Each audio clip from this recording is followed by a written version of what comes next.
Once again, जी अस्सलाम वालेकुम। Sunsilk world cup हंगामा में खुश आमदेद। It is presented by Panther Tires, powered by Sparks smartphones, shine with Sparks, and brought to you by Zameen.com. I've got two distinguished gentlemen here in the studios. Let's say hello to Salim Malik साहब and Abdul Rauf साहब। अस्सलाम वालेकुम। How are you? कैसे हैं sir आप? मैं खैरियत से। सलीम भाई, क्या सिलसिला है, क्या हालात हैं? सबसे पहले तो England versus India, and England has won the toss and elected to field. Actually मेरा ख्याल है वो थोड़े से ये डरे वाला डिसीजन है, मगर मुझे लगता है कि उनको इंडिया ने चेज़ बहुत अच्छे किए हैं पिछले मैचों में। मेरा ख्याल वो ये सोचते हुए वो थोड़ा डरे हुए हैं कि ये चेज़ अच्छा करते हैं, अगर हमने कम स्कोर भी किया, एक चांस है कि हमारी बैटिंग लंबी है तो हम अगर सेकंड इनिंग में बारी लें तो शायद, क्योंकि उनको अब टूर्नामेंट से तो मतलब 10वें 11वें से 10वें से 9वें पे आ जाएंगे अगर जीतेंगे। पर मेरा ख्याल ये सोच के उन्होंने बैटिंग की है कि ये चेज़ अच्छा करते हैं, हमें सेकंड बारी लेनी। अच्छा, मैं ये बता दूं, टोटल 8 मैचेस खेले गए हैं इंग्लैंड और इंडिया के दरमियान। 3 इंडिया ने जीते हैं, 4 इंग्लैंड ने, 1 टाई हुआ है। England is one by 31 runs in 2019, ये उनका लास्ट रिजल्ट है। सर, आप इस फैसले को कैसे देखते हैं? देखिए, जब बंदा रिदम में ना हो और टीम हार रही हो और फिर स्ट्रगल कर रहे हो तो इस तरह के डिसीजन नहीं आते हैं। लास्ट टाइम इन्होंने जो मैचेस थे इनके नीदरलैंड के खिलाफ, उसमें इन्होंने टॉस जीत के पहले उनको बैटिंग दी, मगर वो डिसीजन इनका रॉन्ग हुआ और उसके बाद second time due factor involve हुआ, इनके बैट्समैन स्ट्रगल करते रहे और उनसे चेज़ नहीं हुआ। अब लास्ट मैच में इन्होंने टॉस जीता और फिर श्रीलंका के खिलाफ पहले बैटिंग की, तो उसमें शुरू में डंपनेस आ गई और मॉइस्चर आ गया बीच में, तो ये 152 पे आउट हो गए। अब मेरा ख्याल है कि फ्लैट पिच है, फ्लैट पिच पे इन्होंने दोबारा टॉस जीता, डिसीजन अच्छा हो गया इनकी फेवर में, मगर इंडिया को बैटिंग दे दी। अब इंडियन बैटिंग लाइन अगर 350 या 60 रन करती है तो मेरा नहीं ख्याल कि वो ये तो स्ट्रगल करेंगे, क्योंकि उनके जो देखे ना, शामी पिछले मैच में 5 आउट किए हैं, उसके बाद Here's my question. When you have nothing to lose, then you can do anything.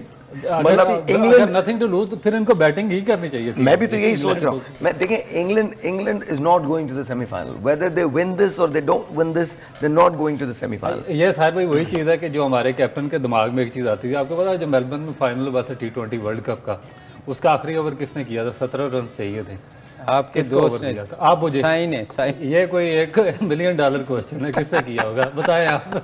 नहीं, आप बताइए। बता दो दिया साई ने। मोहम्मद नवाज से आखिरी ओवर करवाया और 17 रन कोहली ने और उससे पांड्या ने कर दिए। और ये पीछे जो मोस्ट इंपॉर्टेंट मैच हुआ पाकिस्तान साउथ अफ्रीका का, इसका आखिरी ओवर किससे करवाया? मोहम्मद नवाज से। देखें ना, जब आपके दिमाग पे पट्टी बंदी हो तो फिर इस तरह के डिसीजन हो ही जाते हैं, जिस तरह का आज ही सर ये पट्टी बांधी किसने? मैं तो ये पूछ रहा हूँ। See, the thing is, it's very difficult, it's very disheartening to see कि पाकिस्तान जो है वो शायद क्वालिफाई नहीं, शायद क्या, they were not going to qualify। अभी तो बहुत सारी ऐसी स्टोरीज हैं जो ब्रू हो रही हैं, but let's talk about the game first और उसके बाद हम बात करते हैं। अगर हिंदुस्तान पहले बैटिंग करता है तो कितना बड़ा टोटल उनको रखना चाहिए? Because India also wants to win, वो कोशिश करेगा कि वो जीत जाए ताकि वो अपनी नंबर 1 की पोजीशन जो है उसको बरकरार रखे। लीग मैचेस हैं तो लीग मैचेस में ये होता है। जी सर, जो फॉर्म जा रही है इंग्लैंड की और जो उनकी बॉलिंग है, जो इंडिया की फॉर्म जा रही है आप देखें, इंग्लैंड की कोई चीज़ भी उनका साथ नहीं दे रही। फील्डिंग ले लें, बॉलिंग ले लें, बैटिंग ले लें, हर चीज़ उनके खिलाफ जा रही है। और उसको देखते हुए तो मुझे लगता है इंडिया जितना भी वो तो 400 से प्लस करने की कोशिश करेगा, क्योंकि उनकी कंडीशन उनको सूट करती हैं। टॉस जीत के खिला दिया गया है, बैटिंग पिच है, तो मेरा ख्याल है जितना मैक्सिमम वो स्कोर करने की कोशिश करेंगे।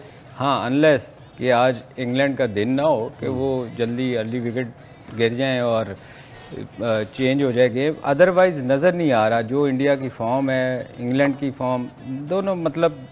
इसमें सलीम भाई देखें कि क्रिस वुड जो उनका मार्क वुड जो मेन टॉप बॉलर है, जब वो भी नहीं खेल रहे आज, तो क्रिस वॉक्स को वापस लाए हैं, तो मेरा नहीं ख्याल कि क्रिस वॉक्स जैसे जो सीमर्स हैं वो इंडियन पिचेस पर कोई बड़ा रिजल्ट प्रोड्यूस कर सकते हैं। Shubman Gill, Virat Kohli, Rohit Sharma, what do you think they are going to do? Same team के साथ देखें ना, टॉप क्लास बैट्समैन, इनकी एवरेज देखें, इनके स्ट्राइक रेट्स देखें, इनके पास्ट रिकॉर्ड्स देखें, आउटस्टैंडिंग है। मेरा ख्याल है कि ये सारा क्रेडिट जितने भी ये शुभमन गिल हैं, उसके बाद ये आयर हैं, KL राहुल हैं, उसके बाद सूर्य कुमार यादव हैं, तो ये राहुल द्रविड़ को बहुत ज़्यादा क्रेडिट जाता है, जिन्होंने अंडर 19 लेवल से इनको कोचिंग की और उसके बाद बड़े मेन स्ट्रीम प्लेयर्स उन्होंने इंडियन टीम को दी है। आई थिंक जो इनिंग्स विराट कोहली खेल रहे हैं, जिस तरह से विराट कोहली ने बैटिंग की है, Virat Kohli is I think an inspiration to everyone. उसने ये बताया है कि आपने किस तरह से खुद पे कॉन्फिडेंस रखना है, किस तरह से इनिंग को एंकर करना है, किस तरह से बनाना है, और फिर सबसे इंपॉर्टेंट बात वो कहता है कि जी फिनिश करके देना है, गेम को वहां तक पहुंचाना है। ये देखें बड़े प्लेयर की यही निशानी होती है। Sir look at the stats, this baffles me 286 matches, 13,437 run, 13,437 run, 183 इनकी बेस्ट परफॉर्मेंस, 69 मरतबा उन्होंने 50 किया है एंड 48 मरतबा इन्होंने 100 किया है। आज अगर ये 100 कर लेते हैं तो सचिन तेंदुलकर का जो रिकॉर्ड है वो बराबर हो जाएगा। तो दिस इज क्रेजी। जो बड़ा प्लेयर होता है ना, वो आप देखें सचिन की ये इसकी विराट की ये क्लास है कि ये जब भी टीम उनकी मुश्किल में होती है ये स्कोर करता है, और इसको पता है कि कैसे एक मुश्किल टाइम से निकलना है। वो कभी चांस नहीं लेता, नेवर पैनिक्स। उसको अपने आप पे इतना कॉन्फिडेंस है कि मैं अगर मैं 4 की एवरेज लेके जा रहा हूं तो एंड में मैंने 8 की कर लेनी। अच्छा मैं आपको एक बात बताऊं, ये this class reminds me of people in your era, you Javed भाई, दीज वर द पीपल जिनके साथ मैं पढ़ा हुआ ना, और इनकी ये क्लास थी कि ये लोग करते थे, गेम बनाते थे, एंकर करते थे, और इसके बाद वो फिनिश पे जाते थे। एक telephone call, let's you, this is online. अस्सलाम वालेकुम जी। जी आपका नाम? भाई ठीक है आप? अल्लाह का शुक्र, बिल्कुल ठीक ठाक। आपका नाम? मैं आपका प्रोग्राम बड़े शौक से देखती हूँ, मेरा बेटा भी देखता है, वो वो अकेडमी गया हुआ है। मेरा आपसे ये सवाल है कि हमारी पाकिस्तानी टीम मैच हार गई है तो बड़ा दुख हुआ है, तो क्या ये सेमीफाइनल में जा सकेंगे? और एक और बात, मेरे बेटे के लिए एक बैट भी गिफ्ट कर दीजिएगा, अभी वो अकेडमी गया हुआ है। आपके बेटे के लिए जरूर हम गिफ्ट कर देंगे बैट, मलिक स्पोर्ट्स की तरफ से, आप ले लीजिएगा। सलीम भाई के भी साइन होंगे, इनके भी साइन होंगे, और अगर आप चाहेंगी तो मैं भी कर दूंगा। लेकिन देखें, जहां तक आपने बात की इसकी कि पाकिस्तान सेमीफाइनल में जाएगा, मैं बहुत सीधी बात करता हूं, नहीं, वो नॉट गोइंग। मुझे बिल्कुल नहीं लगता, ये बहुत डिसअपॉइंटिंग बात है, लेकिन मुझे बिल्कुल नहीं लगता। फिर भी जो लोग कैलकुलेशंस कर रहे हैं वो ये कह रहे हैं कि किसी न किसी तरह से अगर ऐसा हो जाए, वैसा हो जाए, यूं हो जाए, इतनी टीमें हार जाएं, इस रन से हार जाएं, तो फिर शायद पाकिस्तान के चांसेस बन सकते हैं। मैं सलीम भाई से और रऊफ भाई से पूछ लेता हूं कि आपका जवाब क्या है। सर देखें साहिर भाई, आप बार बार एक चीज़ लोगों को समझाने की कोशिश कर रहे हैं कि हमारा चांस बहुत कम है, अनलेस के बहुत ही कोई ब्लंडर हो जाए, वहाँ कोई कर्फ्यू लग जाए तो टीमें आए ना ग्राउंड में। अदरवाइज देखें हम उस पोजीशन में चले गए हुए हैं कि मुश्किल, सीरियस नोट, कि हम बहुत मुश्किल है। मुझे नहीं लगता कि लोग कर रहे हैं अभी भी। देखें कैलकुलेशन बेचारे, कभी भी पाकिस्तानी ये नहीं चाहता ना कि हम टूर्नामेंट से बाहर नहीं। और एक और बात इसकी ना, देखें मैथमेटिकल कैलकुलेशंस के मुताबिक तो प्रोबेबिलिटीज पे अगर आप जाएंगे तो फिर तो आप कुछ भी ड्रॉ कर सकते हैं। फिर तो अगर आप मुझे चांस दें तो मैं आपको, जब सेमीफाइनल में चारों डिसाइड हो जाएंगे, मैं उसके बाद की प्रोबेबिलिटी भी आपको निकाल के दे सकता हूं। What if one देखिए बात सारे भाई, जो आप बात करते हैं वो प्रोफेशनल, जो आप ये जो स्टैट सामने रख के बात करते हैं उसकी रोज से मेरा नहीं ख्याल कि पाकिस्तान जाएगा। मगर बात ये है कि जो हमारी कौम है उसके इमोशंस बहुत ज़्यादा इन्वॉल्व है, किसी सूरत में ये मानने को तैयार नहीं है कि हमारी जो टीम है जिससे वो मोहब्बत करते हैं, जिस मुल्क से वो मोहब्बत करते हैं, वो इतनी जल्दी स्टेज पर वो टूर्नामेंट से बाहर हो जाए। ये हमारे दिल भी बिल्कुल नहीं कर रहे। तो दिमाग रऊफ, इसके लिए देखो ना, हम बार बार कह रहे हैं कि इस पोजीशन में आइंदा हम ना कभी आएँ। उसके लिए ज़रूरी है कि हमें अपना स्ट्रक्चर जो है डोमेस्टिक वो ठीक करना पड़ेगा। कुछ लोगों को खुदा के लिए अपनी टीम, लोग बहुत इमोशनल होते हैं और हम सब चाहते हैं कि पाकिस्तान टीम जीते। हम उस एम्बैरेसमेंट में ना जाएं जो हमें अफगानिस्तान के खिलाफ हुई या इंडिया के खिलाफ हुई या ऑस्ट्रेलिया के खिलाफ। सब देखें ना हमारी टीम किधर खड़ी है आज। हम जब स्टार्ट होता है तो हम फेवरेट होते हैं, मोस्ट फेवरेट होते हैं कि पाकिस्तान टीम तो जाएगी। तो खुदा के लिए, उसके लिए हमारी जो डोमेस्टिक चीज़, एक ब्रेक लेते हैं। ब्रेक के बाद थोड़ा सा इस पर भी बात करेंगे कि वजह क्या है, क्यों हम वहां से यहां आ गए। ब्रेक से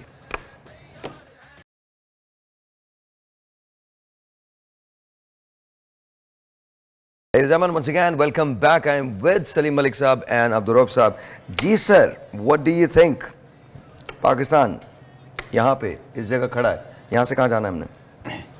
देखें, उसके लिए बहुत सारी चीज़ें ठीक करने की ज़रूरत है। जैसे हम बार बार कहते हैं, एक तो डोमेस्टिक क्रिकेट हमें बहुत ठीक करने की ज़रूरत है, और उसके लिए ज़रूरी है कि आपके कुछ लोग जो पिछले कई सालों से क्रिकेट बोर्ड में एंजॉय कर रहे हैं, वो लोग ठीक आने चाहिए। उसके अलावा अगर देखें आप उनको चेंज नहीं करेंगे, हम तो रिक्वेस्ट ही कर सकते हैं कि अगर आपने अपनी क्रिकेट को ठीक करना है, जैसे अभी मैं कह रहा था कि लोग पाकिस्तान कहाँ चला गया है, जैसे रऊफ बार बार कहते हैं कि हॉकी हमारी कहाँ चली गई थी, उसकी सर हॉकी को तो हमने जाते हुए देखा है ना, अपने हाथों से देखा, अपने हाथों से हमने हॉकी को बर्बाद किया, और अब हम अपने हाथों से वही सारी बातें जो हमने हॉकी में की थी, अब हम वो सारी की सारी बातें इसमें लेके आ रहे हैं। But cricket is more horrifying because लेकिन साहिर भाई अनफॉर्चुनेट ये है कि हम अपने हाथों से हर चीज़ बर्बाद कर रहे हैं ना। देखिए हमारी स्क्वाश किसी ने बाहर से आके बर्बाद नहीं किया, हमने खुद बर्बाद की। हॉकी हमने खुद की, अब क्रिकेट की हम बर्बादी खुद पे रहे हैं।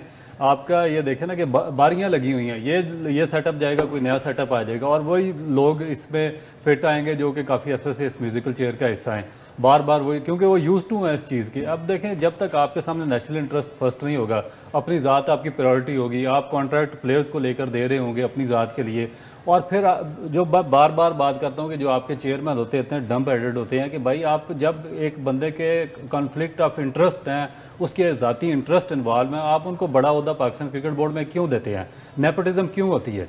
नेपोटिज्म उस वक्त ही होगी ना कि जब आप किसी का भाई, बेटा, भतीजा या रिश्तेदार खेल रहा होगा, तो आप उसके रिलेटिव को आप पाकिस्तान क्रिकेट बोर्ड में ओबलाइज कर देंगे, तो फिर वो अपने रिश्तेदारों को ओबलाइज करेगा। इससे जो गरीब का बच्चा वो नीचे रह जाता है, टैलेंटेड प्लेयर दब जाता है, ना कोई सलीम मलिक आता है, ना कोई वसीम अकरम आता है, ना कोई सईद अनवर आता है, और इनके बच्चे भांजे भतीजे ही खेलते रहते हैं, और एंड पे ये होता है कि आपकी 25 करोड़ अवाम रो रही होती है। जिस तरह की आप पाकिस्तान के 24 करोड़ अवाम मानने को तैयार ही नहीं कि हम पहले राउंड में बाहर होकर वापस आ जाएंगे। तो ये जब तक देखें हम हमारा ज़ाती इंटरेस्ट सामने होगा, हमारा नेशनल इंटरेस्ट पीछे होगा, तो हम तरक्की नहीं कर सकेंगे।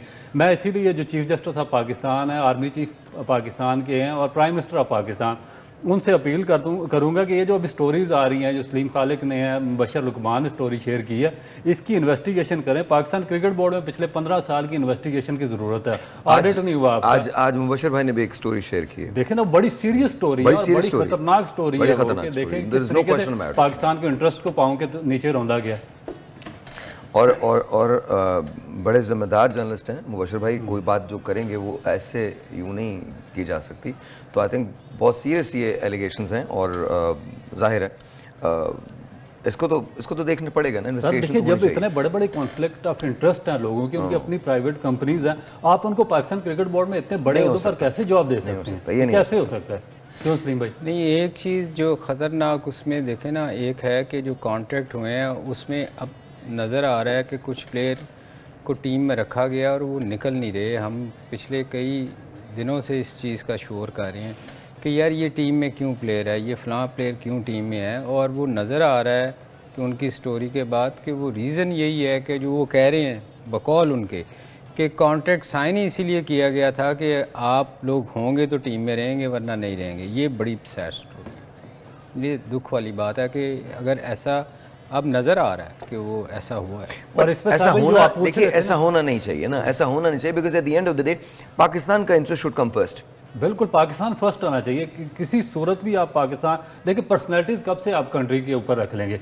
जब पर्सनैलिटीज कंट्री के ऊपर चली जाएंगी तो फिर यही हाल होगा। जो इंस्टीट्यूशन इदारा जो है उसको स्ट्रांग होना चाहिए। इदारे को स्ट्रांग ये होने नहीं देते ये लोग, इनकी अपनी अपनी प्रायोरिटीज हैं। जब जाती मफादात होंगे तो इदारा कैसे स्ट्रांग होगा? आप हमें कॉल कर सकते हैं अगर आप कुछ कहना चाहते हैं पाकिस्तान टीम के बारे में या क्रिकेट के बारे में, तो आप जरूर अपने जो व्यूज है वो हमसे शेयर कर सकें। मैं आपको जल्दी से पॉइंट्स टेबल बता रहा हूं ताकि ये जो इबाम है वो दूर हो जाए। जरा पॉइंट्स टेबल लगा दीजिएगा। साउथ अफ्रीका 6 मैच खेलने के बाद पहले नंबर पे है, 5 मैच साउथ अफ्रीका ने जीते हैं, 1 मैच साउथ अफ्रीका ने हारा है। इंडिया 5 मैच, आज वो अपना 6ठा मैच खेल रहा है इंग्लैंड के खिलाफ। इंडिया ने 5 मैचेस खेले हैं, 5 जीते हैं, 10 पॉइंट्स पे इंडिया जो है वो दूसरे नंबर पे है। जो एवरेज है, रन रेट है उसमें साउथ अफ्रीका बहुत बड़ा है, बहुत ज्यादा है। आई डोंट थिंक कि साउथ अफ्रीका सेमीफाइनल में पहुंचने से साउथ अफ्रीका को कोई भी रोक सकता है। अगर बात रन रेट पे भी आती है तो इंडिया एंड साउथ अफ्रीका, अगर फर्ज कीजिए इंडिया अपने तमाम मैचेस आज के बाद हार जाता है या आज से हारना शुरू करता है, तो भी आप इंडिया और साउथ अफ्रीका को पहुंचने से सेमीफाइनल में नहीं रोक सकते। और यही हाल न्यूजीलैंड का है। न्यूजीलैंड का अगर रन रेट उठा के देखा जाए तो वो 1.232 का है, 6 मैच खेले, 4 जीते, 2 हारे। तो ये पहली 3 टीमें जो हैं, ये सवाल ही नहीं पैदा होता कि आप इनको रोक सकें।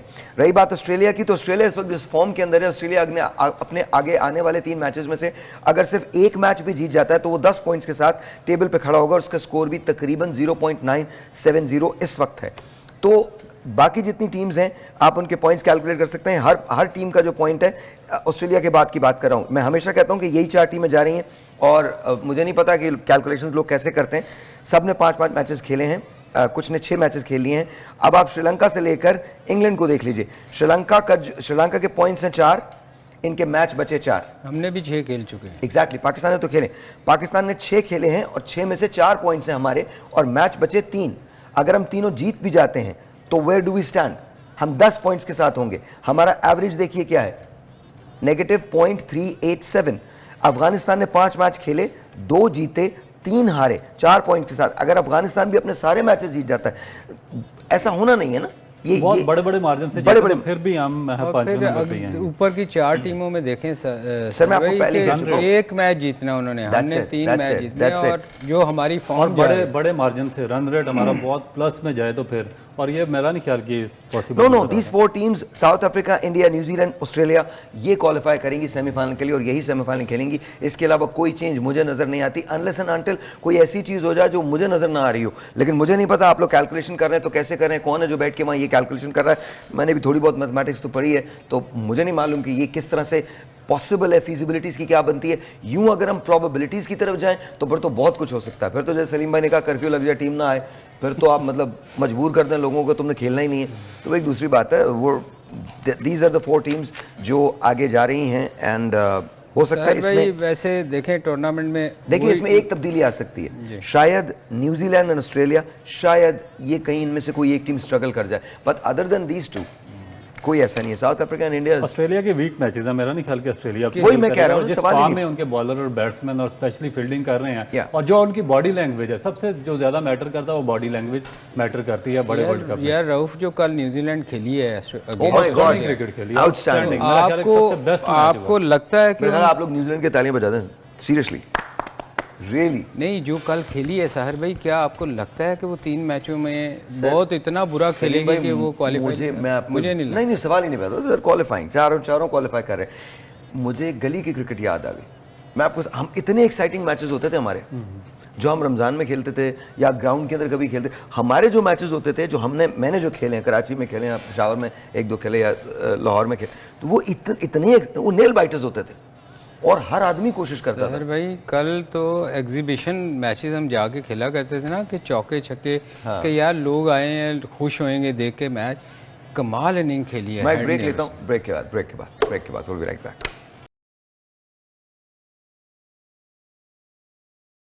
All right, once again, welcome back. And India has started its batting. Rohit Sharma is on fire right now. आप उसको देख सकते हैं, जरा लगाइएगा, एक विंडो के अंदर दिखा दीजिए ताकि पता चल सके, अगर एक विंडो के अंदर हम मैच को थोड़ा सा दिखा दें, बिकॉज मैंने अभी रोहित के 3 शॉट्स देखे हैं।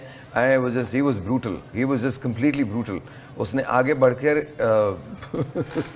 जो 6 मारा है ना, बड़ा डेंजरस प्लेयर है, इज वेरी वेरी। ना एक एनालिस्ट था, उसने इनका एक चार्ट निकाला है पूरी दुनिया के जो टॉप के बैट्समैन थे, उनमें जो रोहित शर्मा है ना, वो नंबर 1 बैट्समैन थे, जिनका टेक्निक वाइज और बैलेंस वाइज, जो बॉल खेलने से पहले बैलेंस का वाइज उन्होंने जो चार्ट का एनालिसिस किया ना, उसमें जो रोहित शर्मा दुनिया के सबसे नंबर 1 बैट्समैन है, जिनका बेहतरीन बैलेंस होता है। He reminds me of Viv Richards, a lot like Viv Richards. मतलब मैं आपको बता रहा हूं, वो जिस तरह से जितना कूल, कलेक्टिव, काम, वो जितना बड़ा शॉट खेल ले, रोहित जितना बड़ा शॉट खेल ले, he is very cool, very calm, nothing extravagant about him, but yet he is very extravagant. मतलब वो कमाल है। सर भाई विव का पता क्या था, वो बॉलर को रुला देता था। ये भी रुला देता है? नहीं, रुलाता है, मगर विव ना फ्रंट फुट पे बहुत ज्यादा जाते थे, जैसे स्पिनर को नहीं। आप देखें, अभी आपने दोनों शॉट, ये खड़ा रहता है, ये इसका बैलेंस, ये बैलेंस रखता है अपनी बॉडी को, बैलेंस तो रखता है, but what I am saying is he is as lethal मतलब ही इज रूथलेस। आप इसको चेक करें, ही डजंट केयर कि आपने बॉलिंग क्या की है, आपका पेस कितना है। साहिर भाई मैं आपको एक चीज बताऊं, अब विव के साथ किसी प्लेयर को नहीं मिला सकते, उसकी मैं रीजन आपको, probably you're right, ये 50 गज की बाउंड्री है, ओए होए, या वो 100 गज की बाउंड्री पे छक्का मारता था और ऐसा मारता था फास्ट बॉलर को फ्रंट फुट पे, फ्रंट फुट पे, बगैर हेलमेट, बगैर हेलमेट च्युइंगम चबा रहे हैं, च्युइंगम चबा रहे हैं। सर फर्क बहुत है, ये इसमें कोई शक नहीं, रोहित बहुत बड़ा प्लेयर। और इस वक्त सबसे मास्टर बैट्समैन वो बाउंड्री को अगर आप कंपेयर करें ना आज की बाउंड्री में जो शॉट जाते हैं, वो तो आप लोगों से भी, मतलब आप लोगों के लिए भी जो बाउंड्रीज थी वो बहुत बड़ी बड़ी बाउंड्रीज थी, 90 मीटर्स की, 85 कम से कम 80 मीटर। उसकी मेलबर्न की 100 गज की थी यार, 100 यार्ड, आप सोचो यार वो। और अब तो मेरे ख्याल है 55 58। कल जो न्यूजीलैंड और ऑस्ट्रेलिया का मैच था, मैं और सलीम भाई बात कर रहे थे जब स्टार्क यार्कर मार रहा था, तो मैंने कहा कि ये क्या प्रॉब्लम है। सलीम भाई ने बताया कि ये प्रॉब्लम बाउंड्री का है, यार्कर फिर भी ये अच्छी जगह पे मारा, मगर वहाँ पे क्योंकि बाउंड्री 60-65 यार्ड की है, तो वो सम वो मैनेज होके चला ही जाता बाउंड्री से बाहर। और लगा हमारे जमाने में वो कह रहे कि 85 पे था, तो अगर यार्कर बॉलर मारता था वो इसलिए ज्यादा लिथर लगता था कि वो 85 को क्रॉस करना बहुत मुश्किल हो जाता था बैट्समैन के लिए। अक्सर आप अभी भी देखें ऑस्ट्रेलिया में जब मैचेस हो रहे होते हैं ना, तो ये इंडिया या दूसरी टीम खेलती है, इनकी टाइमिंग ऐसी हो गई है कि 60 गज वाली शॉट हो गई है, वहां कैच हो जाता है बंदा। वो थोड़ी बाउंड्री थोड़ी सी बड़ी है, बाकी मतलब 75 तक जाती है, तो 60 की आदत है, वो 70 तक ही जाती है मुश्किल से, अंदर से कैच होते हैं, तो फर्क बहुत है। सर भाई वो प्लेयर जो था ना, वे पता नहीं, मुझे इसकी जो कामनेस लगती है, जो कलेक्टिवनेस नहीं प्लेयर बहुत अच्छा है, मुझे लगता है कि ये बहुत बड़ा प्लेयर है ये तो। साहिर भाई इसकी टाइमिंग बड़ी अच्छी है, इसकी जो सबसे अच्छी चीज है ना, बोल्ड कर दिया क्रिस वोक्स ने बोल्ड किया है, Shubman Gill clean ball, look at the ball, look at the, इसका जरा वो दिखाइएगा sir, this is what I want us to do, ये मैं चाहता हूं कि हमारे बॉलर्स करेंगे। हमारा यही प्रॉब्लम है कि हमारा डिसएडवांटेज इस वर्ल्ड कप में यही हुआ कि नए बॉल के साथ हमें विकेटें नहीं मिली, और हमारा कोई भी बॉलर अंदर आई है, बॉल अंदर आई है, ब्यूटीफुल, उसने ऑफ स्टंप पे बॉल की, अंदर आई है बॉल। साहिर भाई ये जो रऊफ बात करता है ना कि हमारी स्ट्रेंथ नहीं है बॉलर्स में, अब मैं काउंटी खेला हूँ 2 साल, तो मैं आपको सच बताऊं 14 दिन आपको रेस्ट नहीं मिलता था। अब ये जो लोग खेल रहे हैं ना सर, एक और बात सर प्लीज, मैं सॉरी टू कट यू, एक और बात मैं कहना चाहता हूँ सर, मुझे ये समझा दीजिए सर, बहुत सारे लोगों से मैंने ये कहते हुए सुना है कि रेस्ट मिलना चाहिए, रेस्ट मिलना चाहिए, रेस्ट मिलना चाहिए, रेस्ट मिलना, ऐसी कौन सी रिगरस एक्सरसाइजेज हैं जो मतलब हो रही हैं जिसकी वजह से आपको रेस्ट मिलना चाहिए? नहीं आजकल तो खैर है ही 20, लेकिन मुझे ऐसे लगता है कि जैसे मैंने जो फिटनेस लेवल देखा है और मैंने जो क्रिकेट देखी है, मैंने जो हॉकी देखी, हॉकी से ज्यादा टफ गेम आप क्या, squash and hockey very tough, very difficult, hockey मैंने खेली है, स्क्वाश मैंने खेली है। नहीं, मैं इंग्लैंड की आपको ये बताने लगा था कि 104 ओवर दिन के होते थे, अब टेस्ट मैच में 90 ओवर्स होते हैं, वो 104 ओवर, और आप 14 दिन कोई गैप नहीं था, आप या ट्रेवल कर रहे होते थे, अवे खेल रहे होते थे, मतलब उसमें फिर स्ट्रांग तो होना ही है ना, फिर आपको फिजिकली अगर मैंने कपिल देव को देखा है, इंडिया के पास इतना बड़ा बॉलिंग अटैक नहीं होता था उस जमाने में, एक तरफ से स्पिनर लगे होते थे और दूसरी तरफ से कपिल देव लगे होते थे। आई मीन ही वुड बोल like crazy, like mad, he would just बोल, बिकॉज ऑप्शंस नहीं थे ना। तो मुझे अब जब ये बातें की जाती है ना कि हमारे बॉलर भी 25 ओवर करते थे, ऑफ कोर्स, मगर वो अब चीजें शायद यूज नहीं हो रही, इस वजह से थोड़ा मुश्किल हो रही है फास्ट बॉलिंग में, रिलैक्स नहीं हो पा रहे ना, तो वो कुछ चीजें ऐसी हैं जो प्रेडिक्शन इंडिया इंडिया और इंग्लैंड, प्रेडिक्शन इंडिया